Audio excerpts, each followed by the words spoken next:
Hola de nuevo. Entonces continuamos con esta serie de videos sobre la aritmética ordinal. Ahora vamos a hablar de la exponenciación. ¿Ok? Entonces, para la exponenciación no habíamos introducido realmente la operación de pares, o sea, la exponenciación para órdenes en general. Porque a pesar de que se pueda hacer para órdenes totales que tengan un mínimo, la verdad es que en el caso general a mí me parece que no tiene tanta importancia. Vamos a hablar de entonces solo de la exponenciación para ordinales, ¿ok? En ese caso, entonces lo que vamos a usar son funciones y esto va a ser un tema que se va a volver a repetir cuando hagamos exponenciación cardinal y en general, no sé si ustedes lo sabrán, pero la exponenciación desde un punto de vista conjuntista se ve esencialmente como eso, como conjuntos de funciones y cosas así. Entonces, en particular, si tengo A y B ordinales, vamos a considerar una función que va de beta en alfa. Aquí a la larga vamos a hacer alfa a la beta. Entonces, noten que se va a invertir digamos, la dirección, ¿verdad? Entonces, va a ser f va de beta en alfa, va a ser una función y entonces vamos a hablar del soporte de f simplemente como el conjunto de elementos de beta que no me dan cero, ¿ok? Entonces, nos interesan en particular las funciones que tienen soporte finito, es decir, que en casi todo lugar, excepto en una cantidad finita de puntos, me da cero, ¿ok? Y pues bueno, esencialmente vamos a definir alfa a la beta como el orden dado por el conjunto de funciones. Le pongo estos paréntesis, ojo, déjenme un segundo para ver, creo que deberían marcar, le pongo este paréntesis se lo pongo para diferenciar en particular, o para dejar en claro que este va a ser el orden particular que hacemos con las funciones y a la larga vamos a hacer el tipo de orden que hicimos en los otros casos y a ese sí le vamos a poner alfa a la beta sin paréntesis. Pero entonces, alfa a la beta va a ser un orden dado. Recuerden que el orden tiene un conjunto y ya propiamente una relación. El conjunto de este orden es en sí las funciones de soporte finito, como les había dicho. Entonces son aquellas en las que el conjunto de puntos donde no da cero es finito y van a estar ordenadas por f va a ser menor que g. Aquí es un g, no es un q. Ay. F es menor que g. Si y solo si existe un gamma, tal que f de gamma es menor que g de gamma, y para todo gamma prima mayor que gamma, f de gamma prima es igual a g de gamma prima. En otras palabras, básicamente, ustedes se van a la función, a las dos funciones, buscan el lugar donde van a diferir estas funciones y comparan ahí. ¿Ok? Tal vez un dibujo sea útil aquí, entonces consideremos. Básicamente tenemos beta aquí, alfa acá, ¿verdad? Y pues bueno, entonces las funciones van a ser cosas aquí que pueden tomar valores de forma muy arbitraria, pero solo una cantidad finita no es cero, ¿ok? Entonces, a partir de un momento, ustedes saben que siempre va a ser cero. Lo mismo, digamos, eso es una de las dos funciones. Va a haber otra función aquí. Y puede ser que esa función tenga mucho menos imágenes, ¿verdad? Mucho menos imágenes que no sean cero, digamos. Podría ser que esté cero por acá y por acá. Y pues el caso es que puede ser que esta a partir ya de aquí empiece a ser cero. El caso es que hay un momento en donde, un último momento en donde van a ser distintas, ¿verdad? O sea, digamos, en este caso, como esta seguía siendo cero a partir de aquí en adelante, entonces puedo ver que en este caso ya son distintas y a partir de ahí, digamos, me imagino, o sea, la gata está ahí metida, están a partir de ese momento, tal vez las dos son 0, o tal vez inclusive puede ser que a partir de ese momento no es que las dos sean 0, pero van a seguir siendo iguales. El punto es que no importa, nos fijamos solo en este y vamos a decir que la azul es más grande en este caso. La azul es más grande que la roja. Ay, no me quería poner esta de otro color. Entonces, la azul es más grande que la roja, básicamente. ¿Ok? Entonces, no importa mucho que hagan antes, lo único es vamos al último lugar donde difieren y comparamos ese lugar. ¿Ok? Entonces, qué sé yo, o sea, por poner un ejemplo tal vez más preciso, pueden imaginarse y lograr todos estos puntos.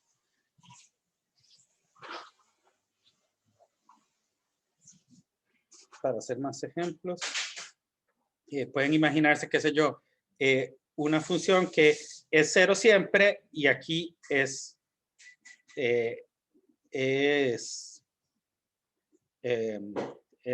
no importa, omega, qué sé yo, lo que sea.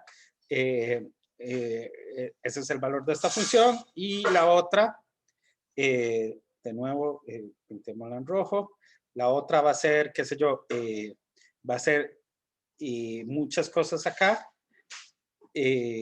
muy altas, pero de repente aquí es 0 y luego sigue adelante.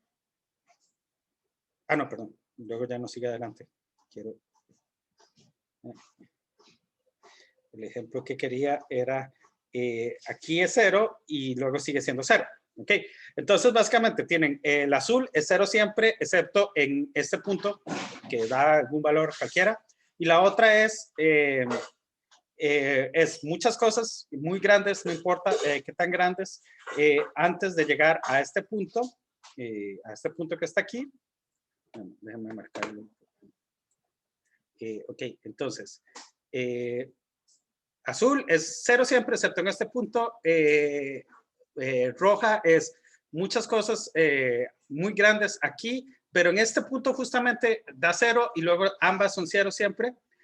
Y entonces, básicamente, no importa lo grande que haya sido aquí y lo pequeño que esto haya sido aquí, solo el único punto, el último punto donde difieren es el que importa. El azul es más grande en este caso también. Ok, entonces ese es un orden. Es fácil mostrar, no lo vamos a hacer, pero es fácil mostrar que es un buen orden. Eso les queda a ustedes de ejercicio. Bueno, habría que mostrar primero que es un orden, luego que es total y luego que es bueno, ¿verdad? Entonces ahí les queda a ustedes de ejercicio. Y pues bueno, a partir de eso ya nos queda la exponenciación de ordinales. Y pues esencialmente va a ser el tipo de orden, y aquí se me compiló mal, pues es el tipo de orden de alfa a la beta, ¿verdad? Alfa a la beta, es el tipo de orden de esto. ¿Ok?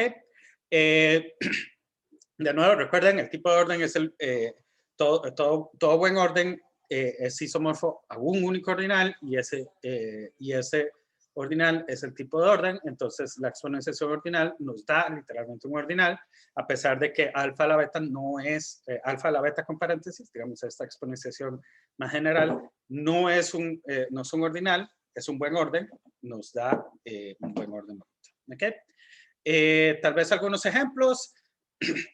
Voy a hacer unos ejemplos sencillos. Alfa a la 0 siempre es 1. ¿Ok? ¿Cómo vemos que pasa esto? Esencialmente, la idea en sí es, pues, ¿qué es una función?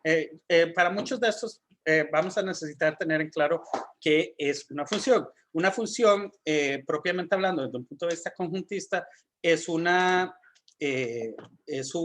digamos, un dominio, un codominio y una relación F, que es su conjunto de A cruz B, y la relación satisface que para todo X en A existe un B, existe un Y en B,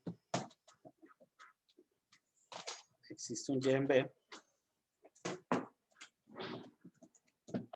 en B tal que existe un único, de hecho, existe un único Y en B tal que X se relaciona con Y, ¿verdad?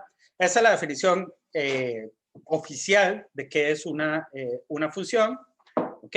Entonces, ¿qué es lo que pasa? Si yo tengo el vacío aquí, beta aquí, noten que A cruz beta, A cruz B, bueno, aquí es alfa, ¿verdad? Perdón. Aquí es alfa. Entonces, vacío cruz alfa, sabemos muy bien que esto nos da vacío. Si no ven por qué, los insto a que lo piensen un poquito, pero 0 cruz alfa da vacío, lo que quiere decir es que esto tiene que ser vacío. Ok, entonces eso suena un poquito raro, pero no importa mucho. ¿Por qué? Por la vacuidad. El punto es que esta cosa que tienen aquí definitivamente satisface el...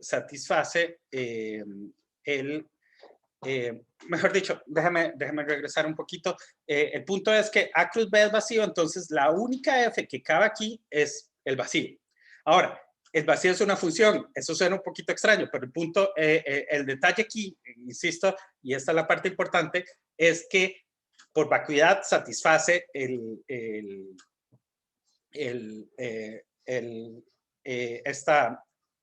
esta, ¿cómo se dice? Esta propiedad, ¿verdad? ¿Por qué? Porque lo que estamos diciendo aquí es para todo X en vacío, existe un único Y en B, bueno, en alfa en este caso, tal que X se relaciona con Y. Por vacuidad, esto es cierto para este subconjunto de A cruz B, y entonces esa es realmente la única función que hay cuando tengo el vacío en la primera coordenada. ¿Ok? Entonces, tal vez resumiendo otra vez, una función es un trío A, B y F, donde F es un subconjunto de A cruz B que satisface esto. Entonces, lo que ocurre es que cuando tengo vacío en una de las coordenadas, la única función, o digamos, el único subconjunto de A cruz B que tengo va a ser vacío. Y en este caso, en el que tengo el vacío al principio, hay una única, si satisface eso, entonces esto es función. Y es la única. Y el punto es que al ser una única función, es un buen orden bajo este orden que estamos dando, y pues esencialmente, entonces, ese es el orden. O sea, si tengo un orden con un único elemento, entonces el tipo de orden es 1 y listo. ¿Ok? Alfa a la 1 es igual a alfa. Esta es más sencilla, ¿verdad? Esta es considerar, y pues aquí entonces sería 1, que es el conjunto que contiene el vacío. Puedo escribirlo así para que quede un poquito más claro. Alfa, o el conjunto que contiene el 0 inclusive. Alfa aquí. Y aquí F. Aquí hay muchas Fs. ¿Por qué? Porque aquí básicamente F va a estar como F va de vacío, perdón, del conjunto que contiene el vacío, o que contiene el 0, perdón, en alfa. Entonces, simplemente escojo la imagen para vacío y tengo un montón de imágenes. ¿Cuáles son estas imágenes? Son justamente va a ser un elemento de alfa. Y justamente, entonces es claro que si envío F, lo envío a su imagen, o a la imagen del 0 por F, entonces esto va a ser un isomorfismo entre justamente mi mundo de funciones con soporte finito y mi mundo de alfa, digamos. Y entonces ahí tienen el isomorfismo, y entonces en efecto es el tipo de orden. ¿Ok? 1 a la alfa es igual a 1. Este es un argumento similar. Básicamente, aquí tenemos funciones que van de alfa en 1. ¿Cuántas funciones hay que van de alfa en 1? Como 1 tiene un único elemento, son esencialmente solo las funciones continuas y constantes, perdón. Las funciones constantes igual a 1, y eso solo hay una. Y entonces, listo. Perdón, no igual a 1, igual a 0, justamente. 1 es el conjunto que contiene el 0 y entonces es solo 0. Ahora, si alfa es igual a 0, perdón, es distinto a 0, entonces 0 a la alfa es 0. Aquí no sé por qué puse vacío, debió haber sido 0. Bueno, 0 es lo mismo que vacío, entonces no importa. Pero aquí es, el argumento es parecido al primero, nada más que es un poquito más complicado. ¿Por qué? Porque aquí es más bien al revés. Tengo funciones que van de alfa en 0, de soporte finito, ¿verdad? ¿Cuáles son? Van a ser cosas que tienen alfa en la primera coordenada, vacío en la segunda, y f va a ser un subconjunto de vacío, ¿verdad? Porque es de alfa cruz vacío. Entonces la única opción que tengo aquí es vacío. Pero el detalle aquí es muy particular y es que esta función vacía aquí no es una función. Esta relación, este subconjunto vacío, aquí no va a ser una relación. ¿Por qué? Porque aquí necesito que para todo x en alfa exista un único y en vacío, tal que bla, bla, bla, ¿verdad? Y como alfa tienen efecto cosas, entonces no tengo dónde enviar esas cosas. Entonces no me va a satisfacer la definición de función y entonces esto no es una función. Entonces en particular no tengo cosas ahí adentro. Básicamente no hay funciones que vayan de alfa en 0 y eso hace que entonces ese conjunto sea vacío y entonces el tipo de orden es vacío. ¿Ok? Entonces el detalle importante o la diferencia entre estas dos es que básicamente funciones de 0 en alfa, o sea, perdón, de vacío en alfa, solo hay una función que es la función vacía y esa es función, pero de alfa en vacío, solo podría potencialmente haber una función, pero si alfa es distinto a vacío, esto no es función porque no satisface la propiedad de ser función. ¿Ok?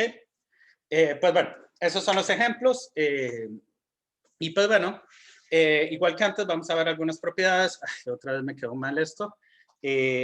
Aquí tal vez además va a haber una pequeña confusión. Aquí voy a empezar a usar, bueno, no.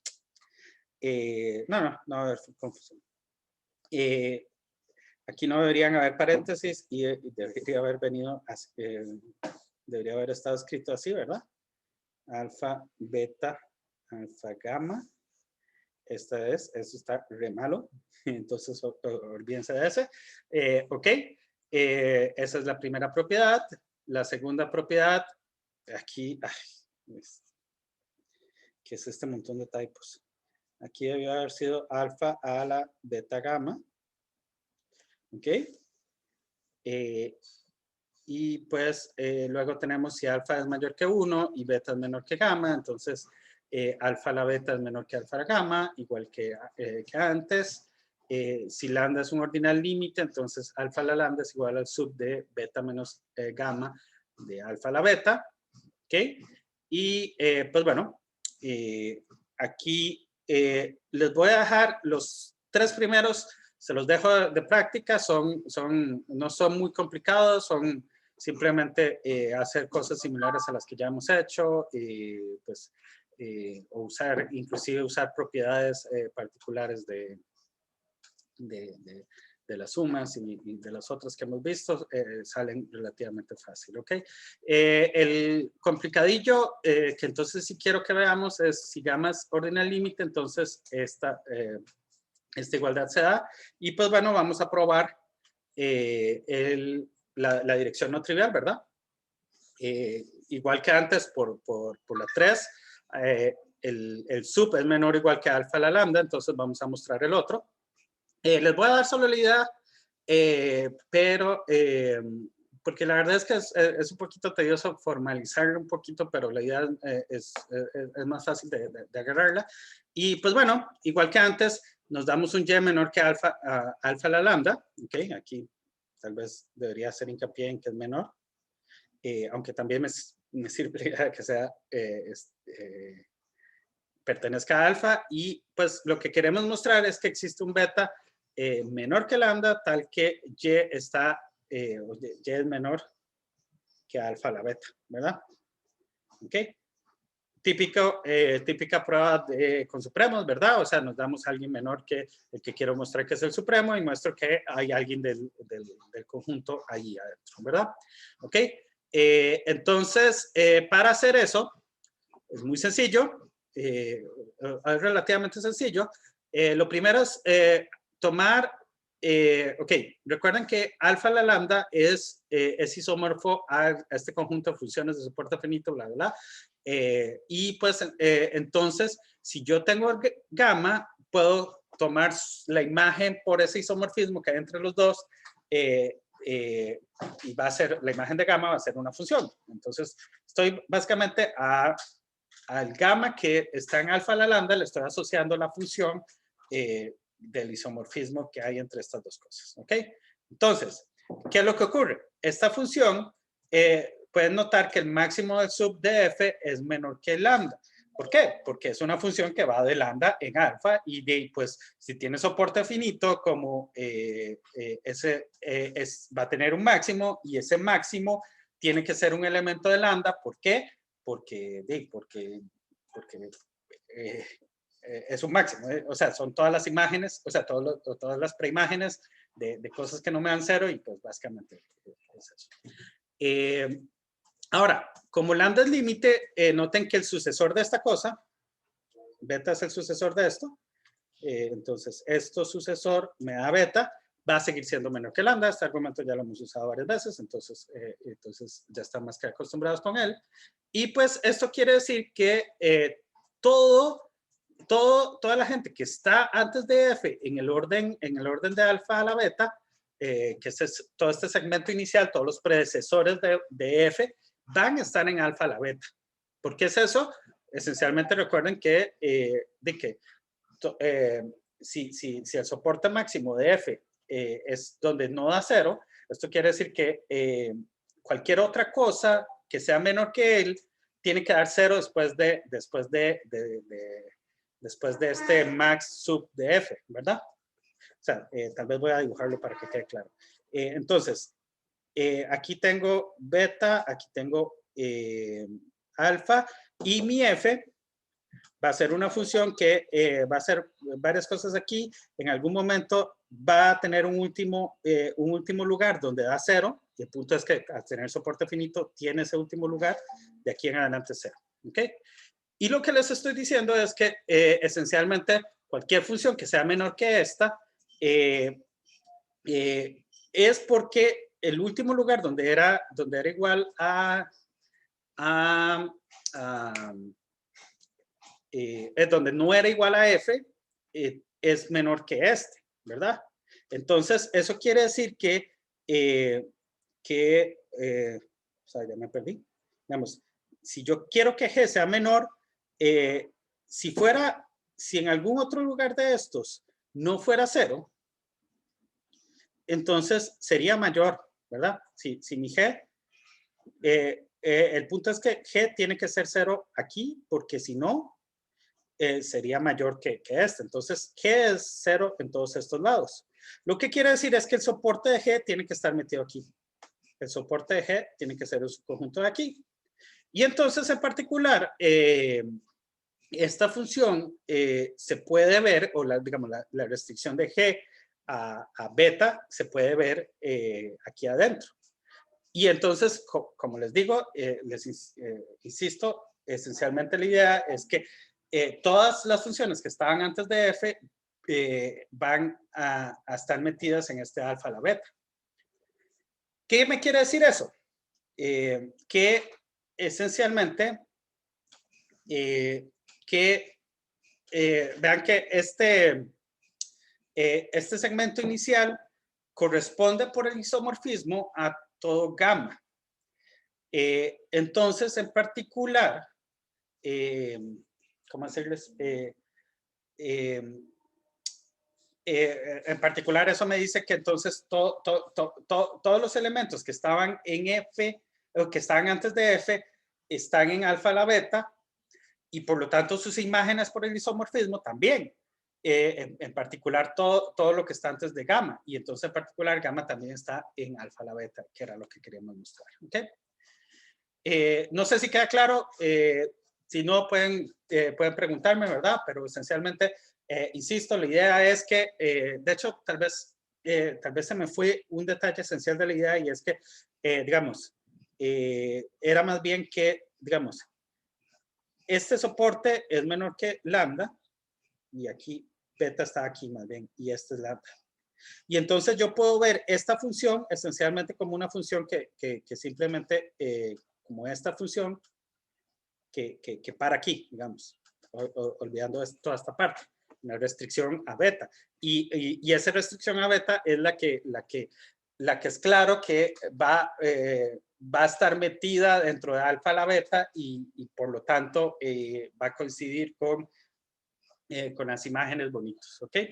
Pues bueno, esa es más o menos la idea. Insisto, si quedan con dudas, esta tal vez es de las cosas menos triviales que hemos hecho y más rarillas, pero entonces no duden en preguntarme, ¿ok? Finalmente, les voy a dejar un ejercicio bonito. A mí me parece que es muy bonito. Se llama la forma normal de Cantor, y es esencialmente que uno puede escribir todo ordinal en una base dada. La forma normal de Cantor es en la base omega. Podrían, digamos, todo lo que muestran aquí, realmente el omega no tiene tanta importancia. Bueno, tal vez para el 2 sí, no estoy 100% seguro, pero esencialmente para todo lo demás, el omega no tiene tanta importancia. Lo podrían cambiar por un alfa en general y lo van a obtener. Nada más que la forma normal de Cantor es esencialmente el hecho de que todo ordinal se puede escribir en base omega de alguna forma, y que esa es única. ¿Ok? Entonces, tal vez algunas sugerencias rápidas. Para este primero, sale fácil usando inducción. Entonces, como no hemos visto un ejemplo de inducción, pueden intentarlo un poquito, y si no les queda claro todavía, podemos hacerlo en la próxima clase. ¿Ok? Luego, consideramos la sucesión de ordinales definidos por recursión. Vean que esto es recursión normal. Estoy definiendo solo una sucesión de números naturales, ¿verdad? O sea, con índices naturales. Aquí no tienen que pensar en nada demasiado complicado, etcétera. Es simplemente una función que va de n en los ordinales y está definida así. Y pues es recursión. Definición por, perdón, no es recursión que se dice, es recurrencia. Es una definición por recurrencia usual, normal, muy corriente. Nada más que no es en los reales, o no es en algo digamos, tan particular, sino es en los ordinales. Esta sucesión por recurrencia nos da entonces, resulta que nos da un conjunto. Ese conjunto va a tener un máximo, que es el sub de estos, y la pregunta, aquí me faltaron los ceritos. El detalle es que resulta que este sería un contraejemplo a el problema 1 con mayor estricto. ¿Ok? Justifiquen bien por qué es que esto existe. ¿Ok? Eso sí. Y pues luego muestren lo siguiente. ¿Ok? Esto deberían poder mostrarlo con las propiedades que hemos visto hasta ahora. Todo lo de aquí deberían probarlo con eso. Luego, muestra que existe un ordinal alfa tal que pasa esto. De hecho, agarren estricto. Perdón, ahí se me fue ese estricto. Y pues a partir de eso, entonces ya pueden esencialmente ver la forma normal de Cantor, y es esencialmente beta se puede escribir como omega la algo, K1 más omega la otra cosa, K2, y así. Y esta cosa es finita y perfecto, ¿ok? Para justamente mostrar lo de finito, van a tener que usar fuertemente el hecho de que es un buen orden, o sea, lo que digamos beta es un buen orden si quieren, o sea, esencialmente. Entonces se los digo para que lo tomen como sugerencia, y la unicidad no debería darles mayores problemas. Pero bueno, Inténtenlo, lo podemos ver el próximo lunes si quieren, o si quieren más tiempo lo podemos ver más adelante, porque el lunes vamos a empezar realmente con cardinales, ¿ok? Entonces, pero bueno, ahí lo tienen de práctica, entonces nos vemos luego.